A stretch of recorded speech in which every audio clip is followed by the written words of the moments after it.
Hey y'all are this afternoon. This is your buddy George Jones over here at the Bergen gun range. It's not too bad. It's about 38 degrees outside. Uh, and I thought, well, before the one below weather gets here, because Friday is supposed to be, it's Wednesday now, and Friday is supposed to be a high of 5. It's not happy making. 5 degrees in the daytime. That's not happening. You know. But for those transplants from the Upper Peninsula of Michigan around here, you ought to be all right. They ought to enjoy themselves. For my next installment on 8, I got this old used gun. The old used gun I've got today is this guy, the Ruger Blackhawk in 5-inch 357 Magnum. Now the Blackhawk's a pretty interesting gun. I've never owned one. This is a loaner gun. Actually, it's Ed's gun. One of Ed's guns. He collects Rugers. He's got the Ruger sickness. I've got a fever. I'll tell you the truth. He's plumb sick with it, but I've just managed to run a little fever. The Ruger has been around. The Blackhawk has been around for a long time. Blackhawk came out in 1955. That makes this production run of firearm 77 years going. That's a pretty good production run for a production handgun, 77 years, and it being a sporting type firearm and not like a 1911 or something. Anyway, here it is. Now this one is in caliber 357. The information reads, Ruger Blackhawk 357 cal, new model. Now what does new model Blackhawk mean? Well, the new model Blackhawk means that this gun has got a transfer bar. Okay. Now the old model Blackhawk had just a firing pin, and when the hammer went down, it hit the firing pin, and that was it. Okay. But the new model has a transfer bar arrangement in it, making it a very safe gun. You could drop this thing off the Empire State Building and it hit on the hammer and it wouldn't go off. Conventional single action revolver, ejector rod and housing up here like this. High ramp sight with adjustments on the back, just fully adjustable sight. You know, radius pin or the crane pin is here with a button there that releases it. Blued finish, stainless steel hammer and trigger, that's cool. All in all, a pretty straightforward, sporting style, single action revolver. The best of the bunch. Best there is. There isn't anything any better in the single action sporting revolver line than the Ruger Blackhawk. There's a reason why it's been around for 77 years. Now this is a 5-inch barrel one. We're going to shoot it right here at 15 yards, and then we're going to put some 38 specials, and then we're going to put some 38 specials on steel at 25 yards. Throw the loading gate open. It throws the cylinder in neutral. No half cock necessary. All right. Let's get some good old 158 grain semi-wad cutter. And then in a minute, we're going to shoot some 357 Megala out of it. 357 Megalodons. And see how we like it. Get it loaded up here. The thing about a single action revolver is you almost have to lay that thing over on its side and point it at somebody in order to get it loaded or unloaded. So you got to be careful. You lay it over this way, lay it over that way, whatever.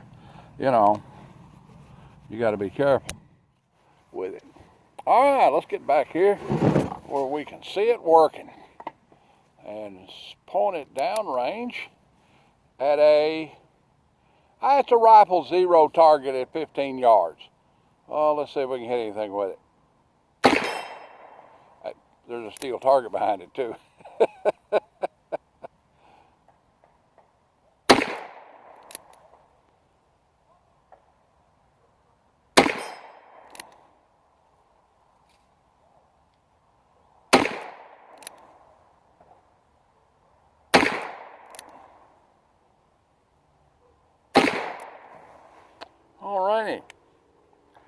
That's 6 on steel, or 6 on paper. Come on, get out of there.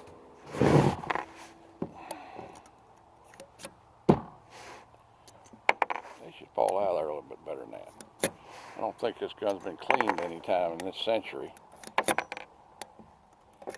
Oh, there we go. Now we're getting out of there a little better. Come on. All right. There's about 6 on that. Let's go for 6 on steel. We got 1, 2, 3, 4, 5, 6. 6 on steel at 25 yards. And then we'll go down and check our paper. I can see it from here. It's pretty good. Or, considering I've only shot this gun 6 times, that target's pretty good. Have pity on me. I shoot a lot of cold guns. I ain't never shot them before. All right, steel silhouette, 25 yards. Let's see if I can hit it. Cotton picking game. Dead of fire. That's what I get for carrying a full-size gun. All right, let's see what we can do with it here. Get it back here where folks can see you shooting it, Jones. Oh, I hit it.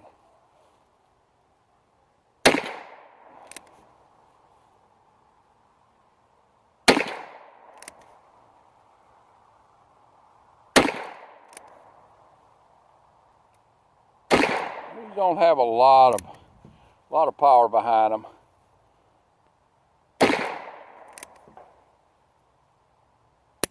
Oh, I'm out.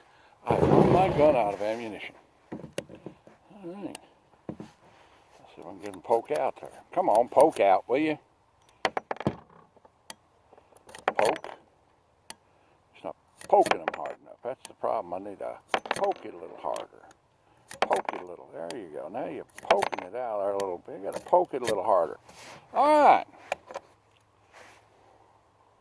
Let's try some 357 Megalodons here. See how we do. 357 Megalodons.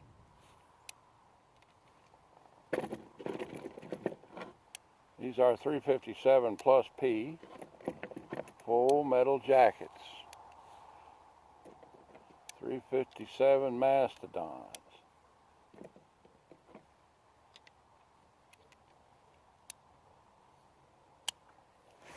I found some 150 grain 357 diameter bullets, and I made us some Mastodons last year.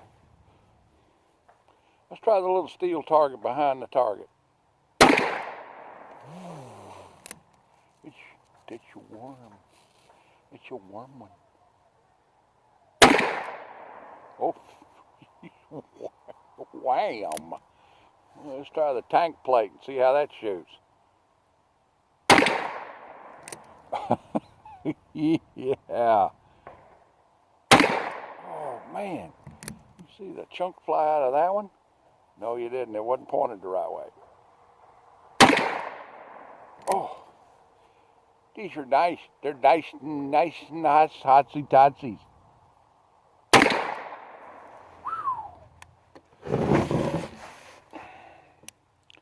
Yeah.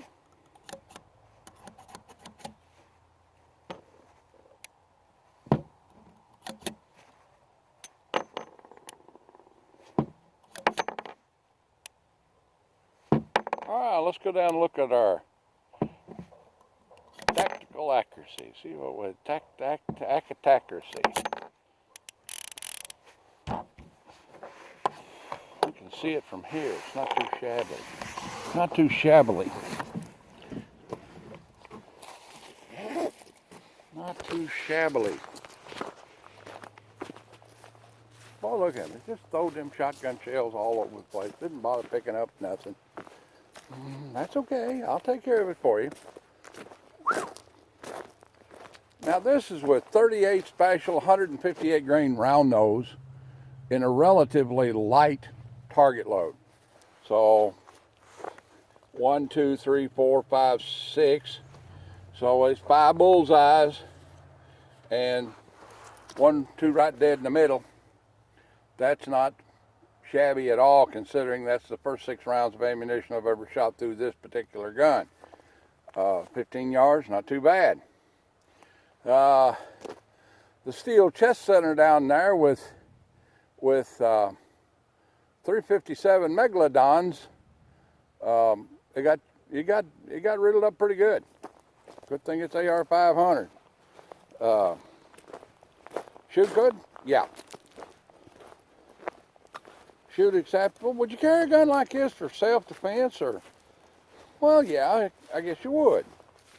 You know, if you carry a full-size 357 double-action revolver, you know, you'd carry a full-size, large-frame 357 Magnum Sport single-action. So, you know, it would be acceptable for that if you were, you know, willing to carry that much weight around with you just to use it maybe once in a lifetime. So, now, if I lived up in the Northwest where we had a bear problem, I'd probably have this gun all the time because, you know, as a bear gun, it would work pretty good. It would be a good deterrent. You know, if I lived in the Smokies, you know, in some area that wasn't federal management property, you know, and had a bear problem, you know, this would probably make a acceptable gun for that. It's deer legal in the Commonwealth of Kentucky. It has a longer than 4-inch barrel, and it has a 357 Magnum chambering. So it'd be legal to use this as a hunter handgun in the Commonwealth, and you can get scopes to go on them. Scope mounted, bolt right in there where the sights are, and you go right on about your business. I'd like to have one in a bigger caliber and a longer barrel, you know, but you could get away with it. It'd make a fine backup gun for out in the woods.